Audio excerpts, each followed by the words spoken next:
E aí? Hoje a gente vai mergulhar na diversidade incrível do continente africano. E vamos fazer isso explorando a história de três povos que são fascinantes: os malineses, os bantus e os iorubás. E o mais legal, vamos descobrir como as culturas tão ricas e complexas deles ajudaram a formar o Brasil que a gente conhece hoje. Para começar, vamos com uma pergunta que parece simples, mas não é. O que é África? Muita gente acaba pensando no continente como se fosse uma coisa só, sabe? Um lugar único, com uma única história. Mas a realidade é muito mais complexa e, sinceramente, muito mais interessante. Então, vamos olhar mais de perto. Esse mapa da vegetação aqui já desmonta de cara essa ideia de uma África única. Dá uma olhada. Lá no norte, você tem a imensidão do deserto do Saara. Já no centro, florestas tropicais super densas. Cada ambiente desses fez com que as pessoas tivessem que criar jeitos completamente diferentes de viver, de se organizar, de construir suas sociedades. É por isso que não existe uma África, mas sim muitas Áfricas. Nossa primeira parada, então, é no coração da África Ocidental.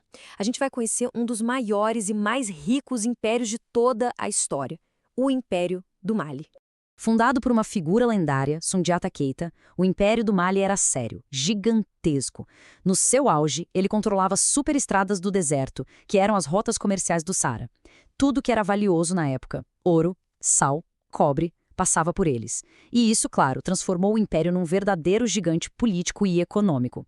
Agora pensa comigo, como é que um império inteiro guarda sua história sem um sistema de escrita que todo mundo usa? Bom, a resposta do Mali estava na figura do griot.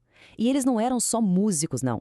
Eles eram as bibliotecas vivas da comunidade, os verdadeiros guardiões da memória coletiva. Eram eles que passavam as leis, as histórias das famílias e os grandes feitos de geração em geração. E essa imagem aqui captura perfeitamente a essência disso. A gente vê um griot com a sua cora, que é esse instrumento. Cada música que ele tocava não era só para entreter, era uma aula de história, uma lição sobre leis, era um jeito de conectar o presente com o passado. Isso garantia que os pilares do império nunca fossem esquecidos. 180. Guarda esse número. O que será que ele significa? Essa era a quantidade de escolas dedicadas ao estudo do Alcorão que existiam só na cidade de Timbuktu. Isso já dá uma dimensão do lugar de que a gente está falando. Pois é, Timbuktu era bem mais que um ponto comercial. Era um verdadeiro farol do conhecimento. E aqui vem um detalhe incrível. Nessa cidade, os livros e os manuscritos valiam literalmente tanto quanto o ouro. Sábios de vários lugares viajavam por meses para estudar lá, o que transformou Timbuktu num dos maiores centros intelectuais do mundo naquela época. Agora, vamos mudar de cenário. A gente vai para outra parte do continente para falar sobre os povos Bantu. Aqui, a gente não está falando de um único império, mas de um grande grupo linguístico e cultural que se espalhou por uma área enorme da África. E eles formaram sociedades super sofisticadas, como o Reino do Congo. O Reino do Congo é o exemplo perfeito dessa sofisticação banto.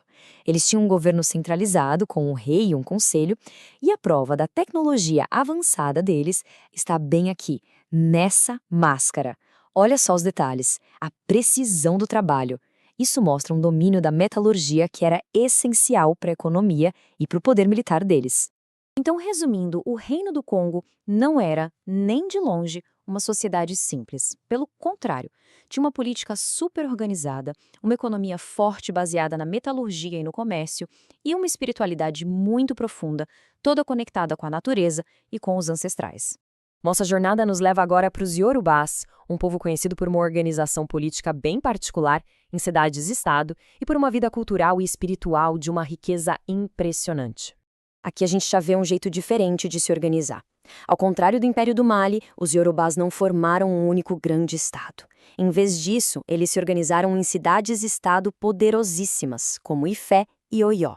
Cada uma era como se fosse um pequeno reino, com seu próprio governante, tipo o líder que a gente vê nessa foto, e sua própria economia. E essas cidades eram centros de vida super vibrantes. O poder não vinha só dos exércitos, mas também do comércio e da habilidade incrível dos seus artesãos. Eles produziam obras de arte fantásticas em terracota e bronze, que eram desejadas por toda a região. Isso fazia dessas cidades verdadeiros motores de inovação e riqueza. E agora a gente chega na parte que conecta tudo isso. Como é que essas culturas tão ricas e geograficamente tão distantes chegaram e se transformaram aqui no Brasil? A resposta, claro, está na história da diáspora forçada pelo regime de escravidão. E aqui tem uma conexão que talvez passe batido para muita gente. A influência dos povos banto no Brasil é tão, mas tão profunda que a gente carrega ela na boca, todos os dias, e às vezes nem percebe. E o mais legal é ver essa conexão de forma tão clara. Olha só para essas palavras: cochilar, moleque, quitute e, claro, a mais famosa de todas, samba. Todas elas vieram de línguas banto. Não são palavras de um livro de história, entende? Elas fazem parte da nossa vida, são uma herança viva que a gente usa o tempo todo. E essa herança vai muito além das palavras. Manifestações culturais como o jongo, que a gente vê aqui, com seus tambores e sua dança, são um legado direto do Congo e de Angola. É a história que sobreviveu não nos livros, mas no corpo, no ritmo e na música. A cultura iorubá não só sobreviveu à travessia do Atlântico, ela se enraizou, floresceu e se transformou de um jeito muito poderoso no Brasil, com um coração pulsante lá na Bahia, principalmente em Salvador. E olha aqui, exemplo moderno e vibrante disso. O Olodum é muito mais que um bloco de carnaval. É um movimento cultural e social que usa os tambores iorubás como uma ferramenta de afirmação, como uma voz na luta contra o racismo e na celebração da sua herança. Essa citação só reforça o ponto. O trabalho de grupos como o Olodum vai muito além da música. É um projeto de transformação social, de educação, de cidadania, e que usa a cultura como sua principal ferramenta. Isso mostra o poder imenso e duradouro dessas raízes africanas. No final de tudo, fica uma reflexão. A gente viu as marcas profundas dos malineses, dos bantos e dos iorubás, mas a herança africana no Brasil é um universo gigantesco. A questão que fica no ar é: que outras histórias, que outros legados africanos ainda vivem por aí, ao nosso redor, nas palavras, nas comidas, nas festas, só esperando para serem redescobertos e celebrados por nós?